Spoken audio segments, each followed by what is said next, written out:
আমরা অত্যন্ত দুঃখিত এবং ব্যথিত। এর চেয়ে বড় ব্যথা আমি একজন মা হিসাবে বলতে চাই, এর চেয়ে বড় ব্যথা বা পেইন আর কিছু হতে পারে না।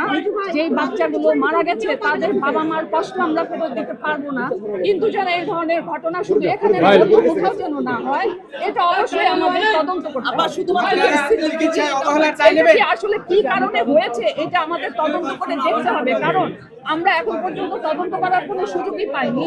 আমাদের আইন বিশেষজ্ঞ যারা আছেন এবং বিভিন্ন সেক্টর থেকে অনেকে এসেছেন, ডিজিটাল থেকে এসেছেন, আমাদের ডিজি স্যার এসেছেন, প্রশাসনের অনেকে এসেছেন, সবাই কিন্তু এটা তদন্ত করে বের করবে যে কি কারণে হলো। একসাথে 6টা বাচ্চা মারা যাওয়ার ঘটনা 8 দিন হসপিটালের বিগত কখনোই এই হয়নি। এই হসপিটাল 1997 সাল থেকে আমরা কাজ করছি এবং আমরা প্রচুর ডেলিভারি করে থাকি এবং এই ডেলিভারি আমরা এসি লিকেজের কথা শুনেছি, আপনারা কি জিনিসগুলো চেক করতেন না?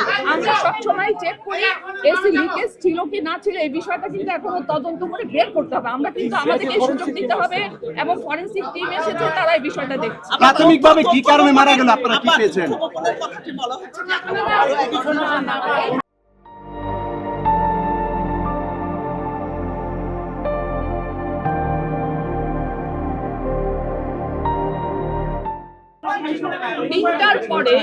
রাত 3টার পরে একটা বাচ্চা একটু অসুস্থ বোধ করানোতে তাকে এনআইসিইউতে নিয়ে চিকিৎসা দেওয়া হয়েছে এবং নিউনেটোলজিস্ট যারা আছে তারা দেখে বলেছেন যে না, বাচ্চার ভাইটাল সাইন সবকিছু ভালো আছে।